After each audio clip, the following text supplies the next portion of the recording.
When we think of ancient Egypt, we think of the colossal, huge pyramids, statues, columns and obelisks. But the ancient Egyptians also created a world in miniature, small models of everyday life, usually no more than 20 centimeters in height. These models were placed in tombs in order to magically take daily life in the Nile Valley into the afterlife. For the ancient Egyptians, food and drink were ever so important. Sustenance for eternity was also considered crucial. So most of the models show us people producing food. The woman here grinding grain to create flour for bread. Another woman kneading beer mash through a sieve in order to produce beer.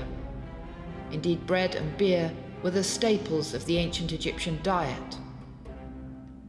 During the Old Kingdom, when the pharaohs were buried in great stone pyramids, the tombs had limestone models in them. Models not only of women, as we just saw, but also of men. Women produce the bread and beer, men are responsible for the meat. If the ancient Egyptians could afford it, they definitely liked eating meat, and especially beef. By the Middle Kingdom, that's about 2000 BC, when the pharaohs were now being buried in fact in mud brick pyramids, the high officials had wooden models in their tombs. We now see the ancient Egyptian population modelled in wood. This woman is somewhat larger than typical models. It's a little more than 1 meter in height. She wears a rather fabulous, decorated dress. These members of ancient Egyptian society are represented at the more typical height of about 20 centimeters. We see a mix of men and women. The world of the ancient Egyptians is beautifully brought to life. The models seem to live and breathe. They have wonderful expressions on their face. This gentleman is fanning his hearth to keep up the heat. Men and women are shown working together, producing the bread, grinding, kneading, and checking the loaves in the bread oven. They're often shown inside the brewery or bakery. These little groupings of figures giving us a feel for the busy daily life of the ancient Egyptians. If we look inside the granary, we see scribes recording the quantities of grain.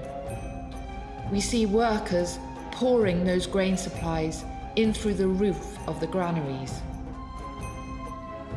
Such realistic scenes of daily life. If we look more closely at a couple of the scribes, we see they have model papyrus rolls and model scribal palettes.